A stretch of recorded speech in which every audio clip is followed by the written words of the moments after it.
Live from New Delhi, you're watching DD India Live, India's voice to the world. I'm Nipakshi Khurana, coming up in the next 30 minutes. Prime Minister Narendra Modi holds productive discussions with Jordan's king in Amman, shares 8-point vision on trade, critical minerals, nuclear cooperation.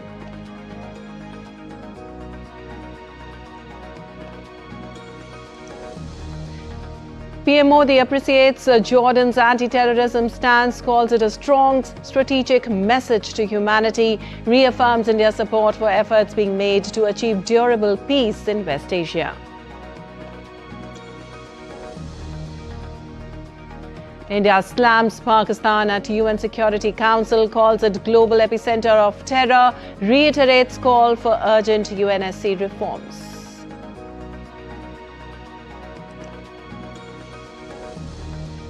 Ukraine-Russia peace deal closer than ever. Trump says after talks end in Berlin, US says Ukraine could get guarantees similar to NATO's article. Significant differences remain over territorial issues. India celebrates Vijay Divas, marking the decisive victory of the Indian Armed Forces in the 1971 war over Pakistan.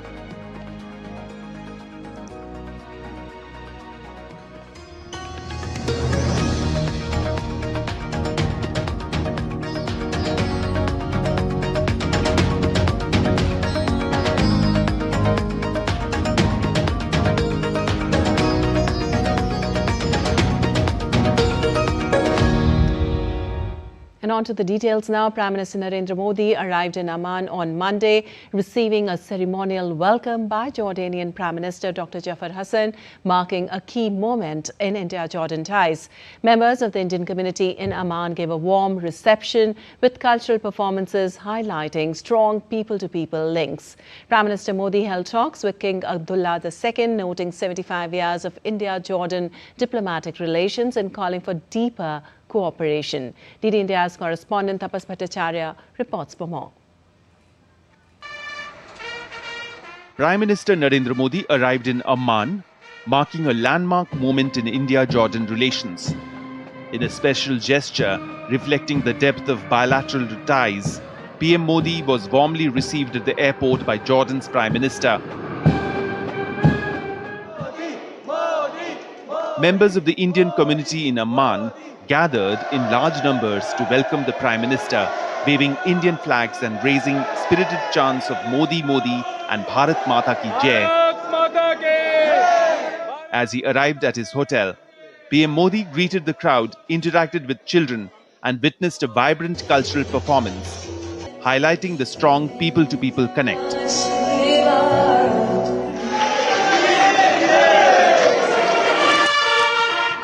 During the visit, Prime Minister Modi held comprehensive discussions with Jordan's King Abdullah II bin Al-Hussein.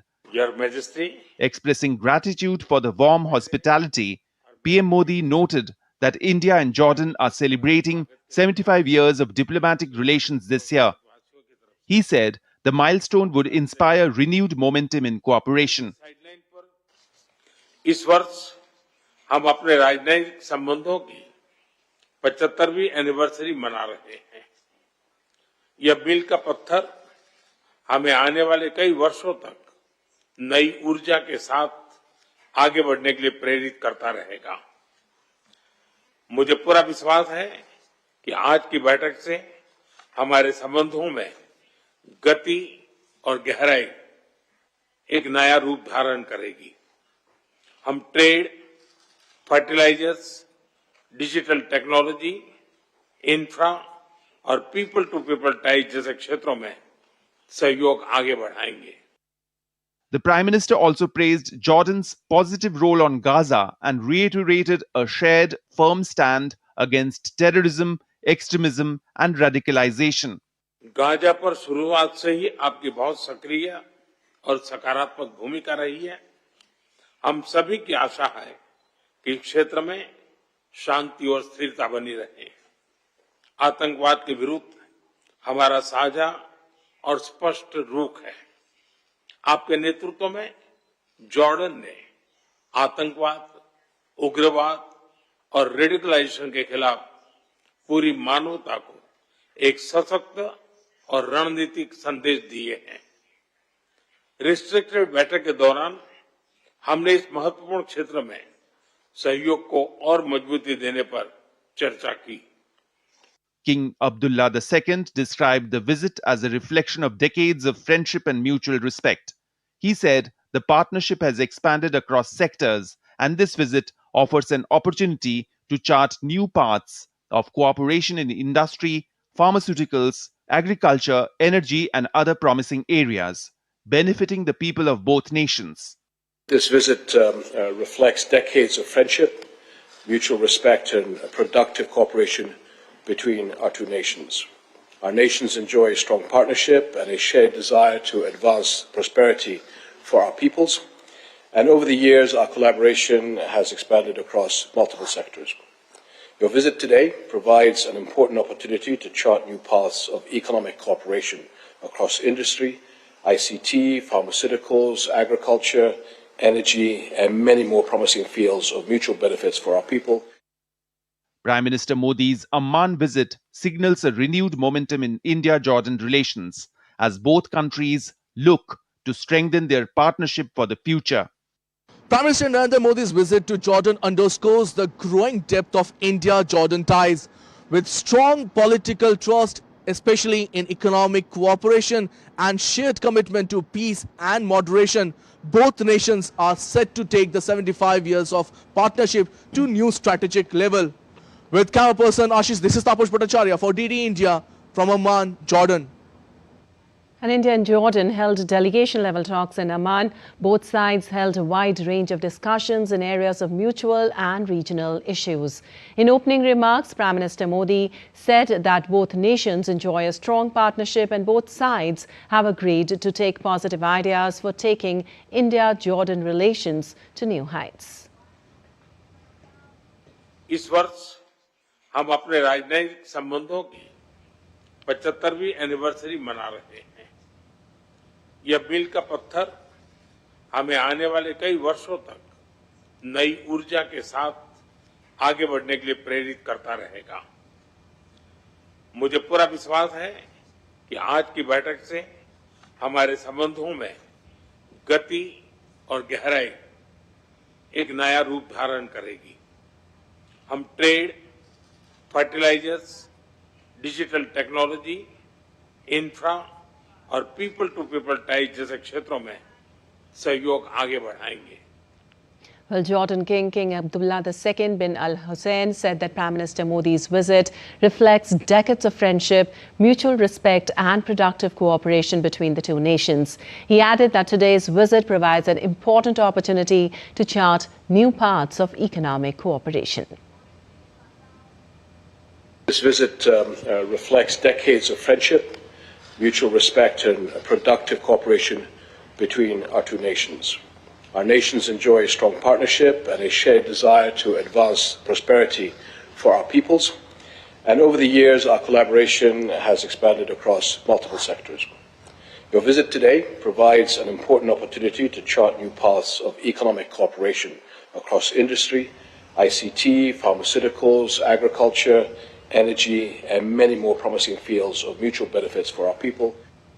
And for more, we have DD India's correspondent Tapas Bhattacharya in Amman. Well, Tapas, first question I would like to ask you, discuss the outcomes and the strategic importance of Prime Minister Modi's visit to Jordan.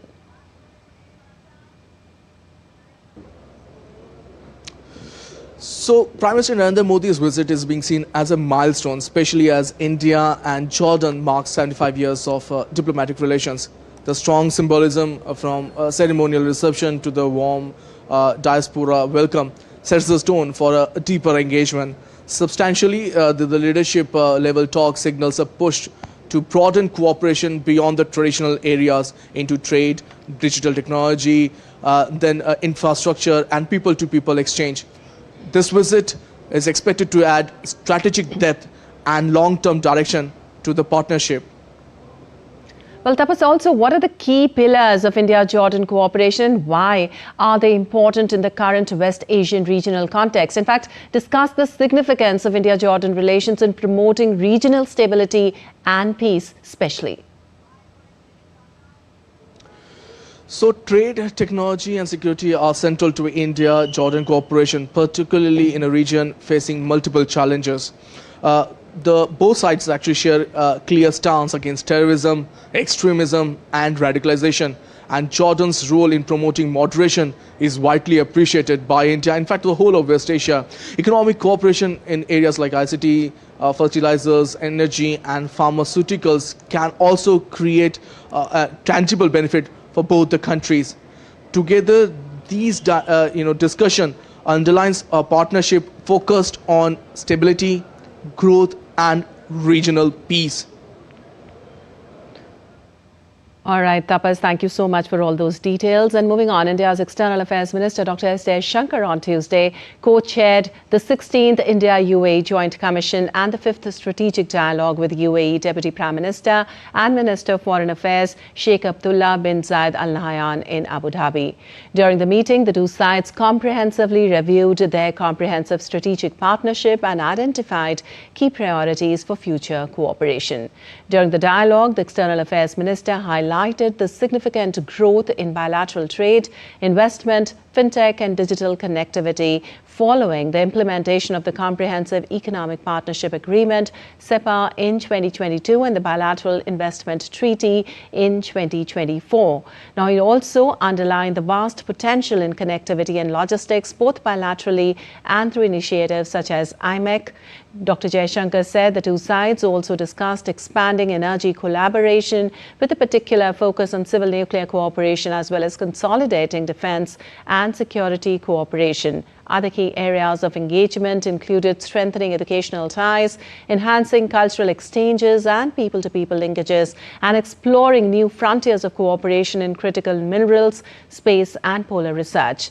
The discussions also covered closer coordination in multilateral fora and trilateral mechanisms, reflecting the shared strategic outlook of the two countries. And the Indian External Affairs Minister also called on UAE's Vice President Sheikh Mansour bin Zayed bin Sultan Al Nahyan on Monday in Abu Dhabi. In a social media post, Dr. Jaishankar stated that discussions were focused on strengthening economic and defense cooperation during his meeting with UAE VP Sheikh Mansour.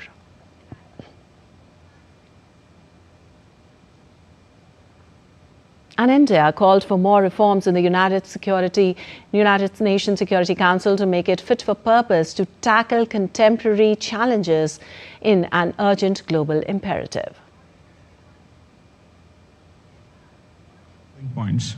First, the primary responsibility for maintenance of international peace and security rests with the Council and its membership. Second, structural and systemic elements in the 8-decade-old architecture of the Council act as retardants in efforts to maintain international peace and security. Third, leadership for peace should be the guiding mantra for the ongoing UN 80 reforms initiative to enhance efficiency, effectiveness and relevance of the UN and multilateral system. Fourth, the new Secretary General must embody the aspirations of the overwhelming majority of humanity who are from developing countries of the global south. Fifth, leadership by definition must be inclusive for it to be representative, legitimate and effective. Sixth, India takes note of the recent efforts by the large majority of member states to bring in greater transparency and predictability in the election process of UN Secretary General.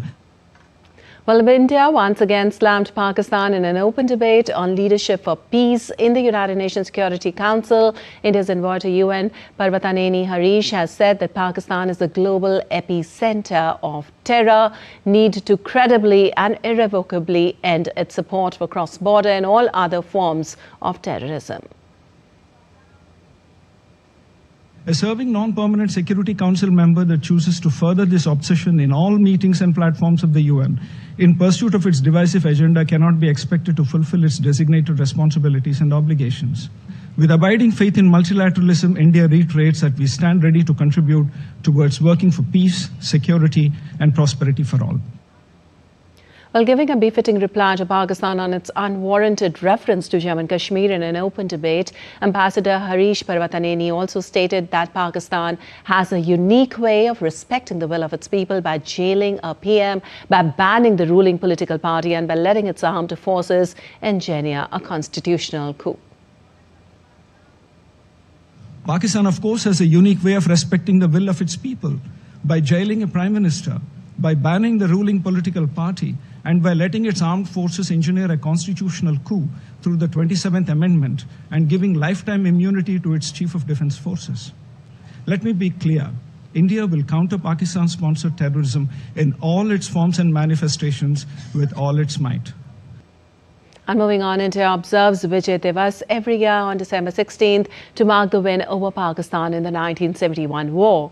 On this day, people across the country honor the courage and sacrifice of the armed forces. Vijay Divas is first and foremost a tribute to the soldiers who showed bravery during the 1971 war. It keeps alive the memory of their sacrifice and service to the nation.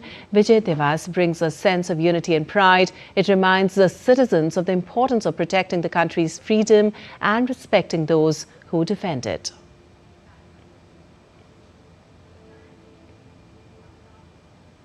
And still to come in this edition of DD India Live. Trump sues BBC for defamation over edited Capitol speech clips, seeking $10 billion in damages.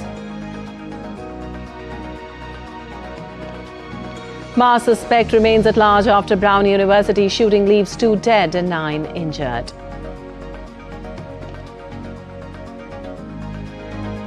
And all set for IPL 2026 auction, IPL 2026 auction in Abu Dhabi.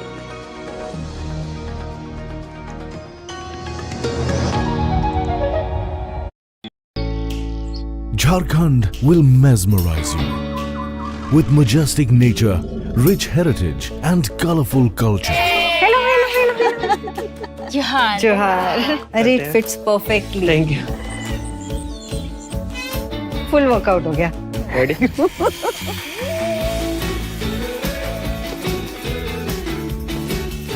Postcards from Jharkhand on National Geographic.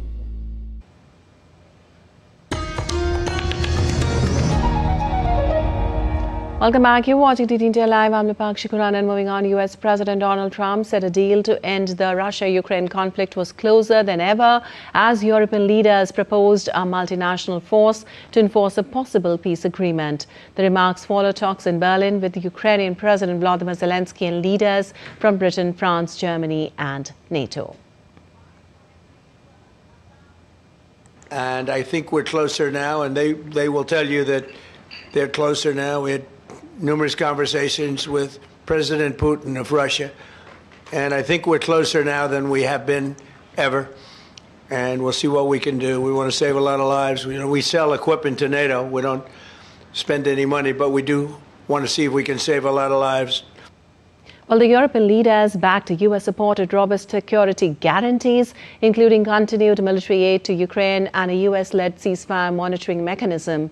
US officials said the guarantees would be similar to NATO's Article 5, under which an attack on one ally is treated as an attack on all. Zelensky said talks showed progress, but differences remained over the territory. Russia said it was awaiting details from Washington on the proposals discussed in Berlin and reiterated its core demands, including opposition to NATO expansion. And EU Commission President Ursula von der Leyen said on Monday the talks in Berlin involving European leaders and Ukrainian President Volodymyr Zelensky represented real and tangible progress towards ending the conflict in Ukraine. She stressed that close coordination between Kyiv, Washington and Europe was essential to secure a lasting peace that safeguards Ukraine's sovereignty. We are seeing real and concrete progress. That progress is made possible thanks to the alignment between Ukraine, Europe, and the United States. So we will continue working closely with President Zelensky and President Trump to achieve what we all want: a just and lasting peace that preserves Ukraine's sovereignty and strengthens its security. Finally, one of the strongest long-term guarantees is also the clearest one. It's Ukraine's path into the European Union. These security guarantees must be underpinned by firm principles. We will respect the decisions Ukraine makes for itself. Decisions on territories are for Ukraine to take, and Ukraine alone. Well, US President Donald Trump sued the BBC for defamation over edited clips of a speech that made it appear he directed supporters to storm the US Capitol, opening an international front in his fight against media coverage he deems untrue or unfair. Now, Trump's lawsuit alleges the BBC defamed him and violated a Florida law that bars deceptive and unfair trade practices. He's seeking $5 billion in damages for each of the lawsuit's 2 counts. Now, the BBC has apologized to Trump, admitted an error of judgment, and acknowledged that the edit gave the mistaken impression that he had made a direct call for violent action. But it is said there is no legal basis to sue. And moving on to U.S. shooting updates now. A gunman remained at large after a weekend mass shooting at elite Brown University left 2 dead and 9 wounded, with U.S. authorities releasing new footage of a masked person of interest captured on surveillance cameras. The shooting took place on Saturday in a building where exams were underway on the Ivy League campus in Providence, Rhode Island, when a man with a rifle burst in and opened fire before fleeing. Authorities initially detained a man in connection with the shooting, but they later released him, saying he was unconnected. In Australia, residents urged tougher gun laws on Tuesday after a mass shooting killed 15 people during an event at the weekend for the Jewish festival of Hanukkah at Sydney's Bondi Beach. Among the victims from Sunday's shooting were a rabbi, a Holocaust survivor, and a 10-year-old girl. 25 survivors remain in hospital, 6 of whom are in critical condition.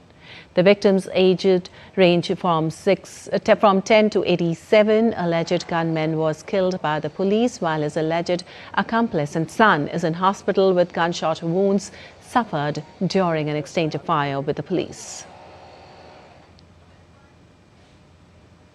Well, Australia's gun laws are now being examined by the federal government after police said the older man had 6 registered weapons and had held a gun license since 2015. Home Affairs Minister Tony Burke said gun laws introduced by the previous Conservative Liberal National Coalition government in 1996 following the Port Arthur massacre needed to be re-examined.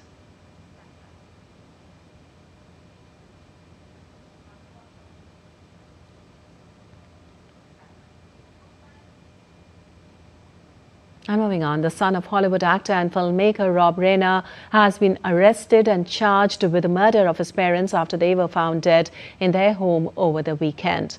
Nick Reiner is currently being held at the Twin Towers Correctional Facility in Los Angeles, California.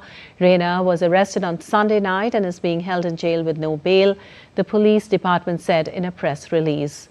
Jail documents earlier showed bail had been set at $4 million. Police found Rob Reiner, the director of beloved movies like When Harry Met Sally, and his wife Michelle, dead at their home in the upscale Brentwood neighborhood of Los Angeles on Sunday afternoon. The Los Angeles Police Department said the investigation determined that the Reiners were the victims of homicide and that their son was responsible for the deaths. Nick Reiner was arrested later on Sunday night.